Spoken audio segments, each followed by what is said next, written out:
हम पाकिस्तानी बहुत ज़्यादा भारत की क्रिकेट का मजाक बना रहे हैं। पिछले 6 मैचेस के अंदर जो वो हारे हैं और एक उनका रिजल्ट नहीं है, तकरीबन 7 मैचेस के अंदर जो उनकी बुरी परफॉर्मेंस रही है, सबसे ज़्यादा खुश हम लोग हो रहे हैं।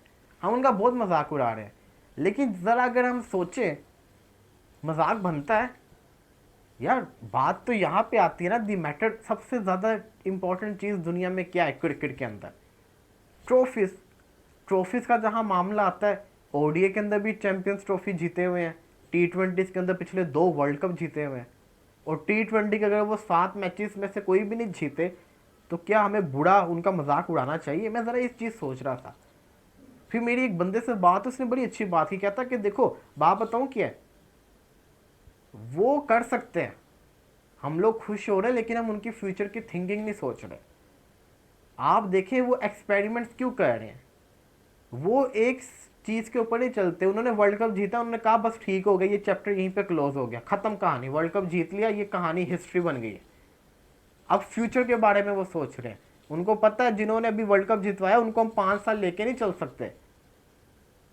उन्होंने अपना काम कर दिया, इस चक्कर में हम अगले 5 साल उन्हीं को लेके चलें। वो एक्सपेरिमेंट्स करते हैं, वो अगले वर्ल्ड कप के बारे में सोच रहे हैं कि हमने वो वाला वर्ल्ड कप जीतना है। और उस वर्ल्ड कप को जीतने के लिए वो उसके लिए एक्सपेरिमेंट्स कर रहे हैं कि उसके लिए हमने प्लेयर्स तैयार करने हैं, जिसमें संजू सैमसन को बाहर करना, सूर्य को बाहर करना। वो देखो, वो कहते हैं कि उनका मानना ये है कि उन्होंने अपना काम कर दिया, ट्रॉफी जीत गए। रोहित कोहली ने अपना काम किया, बाहर। संजू और सूर्य ने अपना काम कर दिया, बाहर। हिस्ट्री में उनको याद रखा जाएगा। अगले वर्ल्ड कप के बारे में सोच रहे हैं, अगले वर्ल्ड कप तक हमें ऐसे ही प्लेयर्स इनसे भी अच्छे चाहिए। उसके लिए वो एक्सपेरिमेंट्स करते हैं, बैटिंग में चेंजेस करते हैं। वो गौतम गंभीर के आने से एक्सपेरिमेंट्स शुरू हुए हैं, तो बात में उसकी दम था। द पॉइंट इज, हम जो मजाक उड़ा रहे हैं, हमने क्या हासिल किया? हम तो ग्रुप स्टेज से आगे नहीं जाते, मुश्किल से एक राउंड के अंदर अगले गए थे। इस वाले वर्ल्ड कप के अंदर हमारी परफॉर्मेंस क्या है? वो वर्ल्ड कप जीते हुए अगर 10-15 सीरीज भी हार जाए तो उनके नाम के आगे से वर्ल्ड चैंपियन नहीं हट सकता, अनटिल अनलेस वो अगले वर्ल्ड कप में जीते ना। They are the champions. तो द पॉइंट इज, हम अपनी क्रिकेट के ऊपर फोकस करें।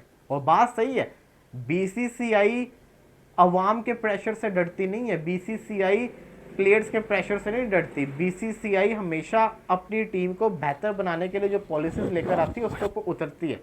अगर पाकिस्तान होता तो श्रेयस अय्यर जैसे कप्तान को हटाने की बातें चल रही होती, लेकिन वो ऐसा सोचेंगे भी नहीं। वो लॉन्ग टर्म प्लानिंग के साथ आए हैं, वो लॉन्ग टर्म प्लानिंग के साथ चल रहे हैं, और वो इसके ऊपर पूरा का पूरा उतर के छोड़ेंगे। ये चीज़ें बहुत ज़्यादा इंपॉर्टेंट है, हमें इनसे सीखना चाहिए, हमें इस चीज़ को सीखना चाहिए। बाकी जी 100 शुरू होने जा रही है। दी 100 के अंदर पाकिस्तानी जो प्लेयर्स हैं वो भी आपको इन एक्शन नज़र आएंगे। मोहम्मद आमिर तो अब लोकल प्लेयर की हैसियत से खेलेंगे, बाकी प्लेयर्स आपको पाकिस्तानी नेशनलिटी के नज़र आएंगे वहाँ पे। बाकी जी ओडीआई सीरीज़ भारत की शुरू होने जा रही है, उसकी तैयारियां चल रही हैं। इसके अलावा अगर बात की जाए तो भाई साहब, पाकिस्तान की क्रिकेट इंशाल्लाह दोबारा से रिज्यूम होगी। जैसी कोई लेटेस्ट अपडेट आएगी मैं आपके साथ शेयर करूंगा। अभी ई स्पोर्ट्स का वर्ल्ड कप शुरू हो रहा है, जिसके अंदर पाकिस्तान की पबजी की टीम भी है, डोटा की भी है, टेकन 8 का अरसलान ऐश है, ऐसे पाकिस्तान के इंडिविजुअल्स हैं। तो इस वर्ल्ड कप को अगर आपने देखना है तो आप बिग बात ऐप, बिग बात यूट्यूब चैनल के ऊपर आप इसको देख सकते हैं। इसी के साथ साथ दूसरे भी प्लेटफॉर्म्स हैं, उसके ऊपर भी आप इसको देख सकते हैं। पाकिस्तान की वेस्ट इंडीज के अगेंस्ट पहले टेस्ट मैच की प्लेइंग 11 क्या हो सकती है, इसके ऊपर डिस्कशन करेंगे। पाकिस्तान की टीम आज वेस्ट इंडीज टूर के लिए रवाना हो चुकी हुई है, जिसके अंदर सारे के सारे टेस्ट के प्लेयर्स मौजूद थे। पाकिस्तान का जो पहला टेस्ट मैच है इस महीने के एंड के अंदर शुरू होगा। काफी लंबी ब्रेक के बाद सीरीज आ रही है, बाबर आजम एज अ कप्तान दोबारा कम कर रहे हैं। जो 11 मुझे लगती है होनी चाहिए वो ये होगी। रिसेंटली लास्ट मैच के अंदर अजान अवैस, अब्दुल्ला फजल ने अच्छा किया था, तो इनको ही ओपनर रखें, इमामुल हक को भी बिठाएं। ये आपका ओपनिंग जोड़ी। 1 डाउन के ऊपर शान मसूद, नंबर 4 के ऊपर बाबर आजम, नंबर 5 के ऊपर आपका विकेट कीपर बल्लेबाज मोहम्मद रिजवान, नंबर 6 के ऊपर सलमान अली आगा। क्योंकि साउथ शकील अनफिट है तो इसलिए उसको हमने बाहर रखा हुआ है। नंबर 7 के ऊपर आपके पास ऑप्शन होगा गाजी गोरी को एज अ फील्डर भी रख सकते हैं, और प्रॉपर बल्लेबाज भी रख सकते हैं, या तो अगर आपको ऑलराउंडर चाहिए तो आमिर जमाल के साथ चले जाए नंबर 7 के ऊपर। नंबर 8 के ऊपर साजिद खान, वो भी अच्छी खासी बल्लेबाजी कर लेता होता है, एक स्पिनर भी आपका प्रॉपर हो जाएगा। इसके बाद I want 3 genuine pacers, Ubaid Shah, Khurram Shahzad, Mohammad Ali या मोहम्मद अब्बास।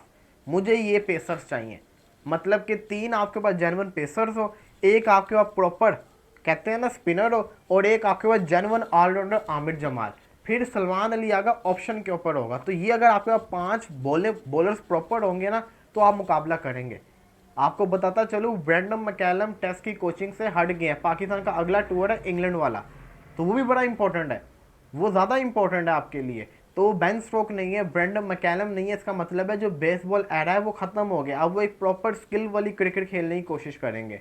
तो उस क्रिकेट के अंदर आपको भी प्रॉपर जेन्युइन बॉलर्स चाहिए जो सही लाइन और लेंथ के ऊपर अच्छी पेस के साथ बॉलिंग करें। तो पाकिस्तान अपने इस पेस अटैक को रखे, और आई विश पाकिस्तान परफॉर्मेंस करके दिखाए। पाकिस्तान कभी भी, पाकिस्तान सिर्फ ज़िंदगी में एक दफ़ा वेस्ट इंडीज़ से टेस्ट सीरीज़ हारी हुई है, इसके अलावा पाकिस्तान या तो ड्रा करता है या तो सीरीज़ जीतता है। तो ये बहुत इंपॉर्टेंट सीरीज़ है, आई विश पाकिस्तान इस सीरीज़ को जीते, ड्रा भी ना करे, जीते मुश्किल होगा।